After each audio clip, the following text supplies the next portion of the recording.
ನಮಸ್ಕಾರ ವೀಕ್ಷಕರೇ, ನಮ್ಮ ಯೂಟ್ಯೂಬ್ ಚಾನಲ್ಗೆ ನಿಮಗೆಲ್ಲ ಸುಸ್ವಾಗತ. ಇಂದು ನಾವು ಉಡುಪಿಯ ಶ್ರೀ ಕೃಷ್ಣನ ಬಗ್ಗೆ ಸಂಪೂರ್ಣವಾಗಿ ತಿಳಿದುಕೊಳ್ಳೋಣ. ಅದಕ್ಕೂ ಮೊದಲು ನಮ್ಮ ಯೂಟ್ಯೂಬ್ ಚಾನಲನ್ನು ಸಬ್ಸ್ಕ್ರೈಬ್ ಮಾಡಿಕೊಳ್ಳಿ. ಪಕ್ಕದಲ್ಲೇ ಕಾಣುತ್ತಿರುವ ಬೆಲ್ ಐಕಾನನ್ನು ಕ್ಲಿಕ್ ಮಾಡಿ. ಉಡುಪಿಯಲ್ಲಿರುವ ಶ್ರೀಕೃಷ್ಣನ ದೇವಾಲಯವನ್ನೇ ಕೃಷ್ಣ ಮಠ ಎಂದು ಕರೆಯಲಾಗುತ್ತದೆ. ಇಲ್ಲಿರುವ ಶ್ರೀಕೃಷ್ಣನ ಪ್ರತಿಮೆಯನ್ನು ಶ್ರೀ ಮಧ್ವಾಚಾರ್ಯರು ಸ್ಥಾಪಿಸಿದರು. ಈ ದೇವಾಲಯದ ಪೂಜೆಯನ್ನು ಉಡುಪಿಯಲ್ಲಿರುವ ಅಷ್ಟಮಠಗಳು ನೋಡಿಕೊಳ್ಳುತ್ತವೆ. ಪ್ರತಿ 2 ವರ್ಷಕ್ಕೊಮ್ಮೆ ಒಂದು ಮಠದಿಂದ ಇನ್ನೊಂದು ಮಠಕ್ಕೆ ಕೃಷ್ಣ ಮಠದ ಪೂಜೆ ಹಸ್ತಾಂತರವಾಗುತ್ತದೆ. ಈ ಸಂದರ್ಭವನ್ನು ಪರ್ಯಾಯ ಮಹೋತ್ಸವ ಎಂದು ಕರೆಯುತ್ತಾರೆ.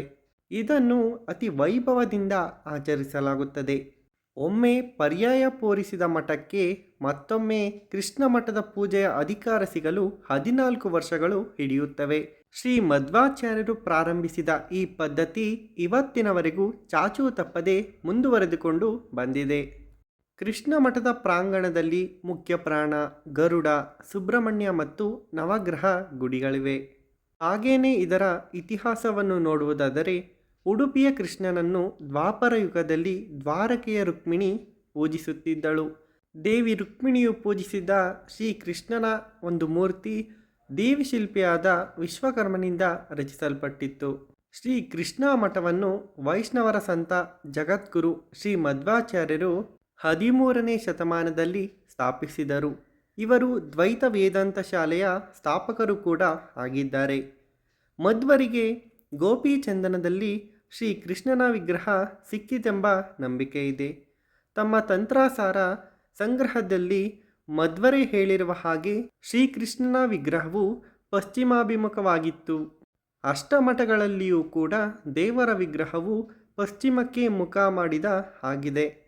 ಭಕ್ತರು ದೇವರ ದರ್ಶನವನ್ನು ಒಳಗಿನ ನವಗ್ರಹ ಕಿಂಡಿ ಅಥವಾ ಹೊರಗಿನ ಕನಕನ ಕಿಂಡಿಯ ಮೂಲಕ ಪಡೆಯಬಹುದು. ಮಠವು ಬೆಳಗ್ಗಿನ ಜಾವ ತೆರೆಯುತ್ತದೆ. ದೇವರಿಗೆ 9 ತೂತುಗಳಿರುವ ಬೆಳ್ಳಿಯಿಂದ ಲೇಪಿತವಾದ ಕಿಂಡಿಯಿಂದ ಪೂಜೆ ಮಾಡುವುದು ಇಲ್ಲಿನ ವಿಶೇಷತೆ. ಪ್ರತಿದಿನ ಬಂದ ಭಕ್ತರಿಗೆ ಮಧ್ಯಾಹ್ನದ ಊಟದ ವ್ಯವಸ್ಥೆಯೂ ಕೂಡ ಇಲ್ಲಿದೆ. ಕನಕನ ಕಿಂಡಿ. ಶ್ರೀಕೃಷ್ಣನು ತನ್ನ ಭಕ್ತನಾದ ಕನಕದಾಸನಿಗೆ ದರ್ಶನ ನೀಡಿದನೆಂದು ನಂಬಲಾದ ಸಣ್ಣ ಕಿಟಕಿ. ಪುರಾಣದ ಪ್ರಕಾರ ಕನಕದಾಸರು ಕೆಳಜಾತಿಯವರಾಗಿದ್ದು ದೇವಾಲಯಕ್ಕೆ ಪ್ರವೇಶಿಸಲು ಅವಕಾಶವಿರಲಿಲ್ಲ. ಆಗ ಕನಕದಾಸರು ದೇವಾಲಯದ ಹಿಂದೆ ಹೋಗಿ ಗೋಡೆಯ ಸಣ್ಣ ಬಿರುಕು ಮೂಲಕ ಭಗವಂತನನ್ನು ಪ್ರಾರ್ಥಿಸಿದರು. ಅವರ ಭಕ್ತಿಯಿಂದ ಪ್ರಸನ್ನನಾದ ಭಗವಾನ್ ಶ್ರೀಕೃಷ್ಣನು, ಅಂದರೆ ಶ್ರೀಕೃಷ್ಣನ ಪ್ರತಿಮೆಯು ಹಿಂದೆ ತಿರುಗಿ ಅವರಿಗೆ ದರ್ಶನ ನೀಡಿತು. ಪಕ್ಕದಲ್ಲಿಯೇ ಕನಕದಾಸ ಮಂಟಪವಿದೆ. ಇದರಲ್ಲಿ ಸಂತನ ಪ್ರತಿಮೆ ಇದೆ. ಉಡುಪಿ ಪರ್ಯಾಯ ಉತ್ಸವವು 2 ವರ್ಷಕ್ಕೊಮ್ಮೆ ಆಚರಿಸುವ ಜನಪ್ರಿಯ ಹಬ್ಬವಾಗಿದೆ.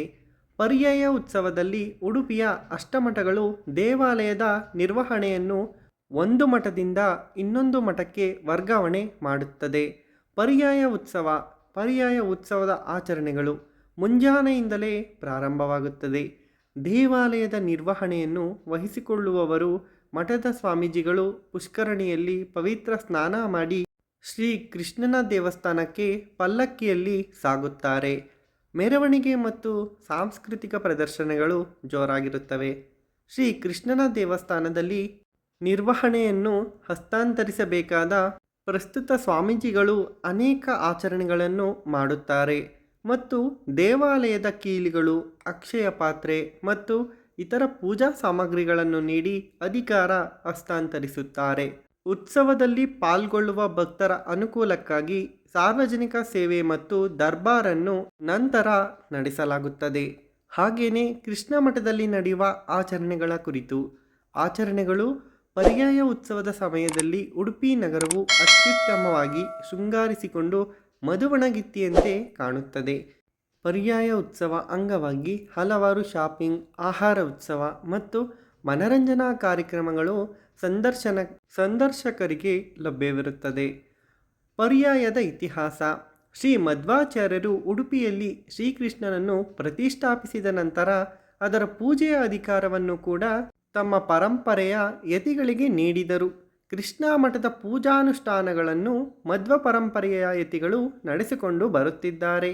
ಉಡುಪಿಯ ಅಷ್ಟಮಠಗಳ ಯತಿಗಳಿಗೆ ಪರ್ಯಾಯ ಪೂಜೆಯ ಅಧಿಕಾರವನ್ನು ನೀಡಿ ಹರಸಿದವರು ಮಧ್ವಾಚಾರ್ಯರು. ಆ ಬಳಿಕ ಮೊದಲಿಗೆ 2 ತಿಂಗಳಿಗೊಮ್ಮೆ ಪರ್ಯಾಯ ನಡೆಯುತ್ತಿತ್ತು.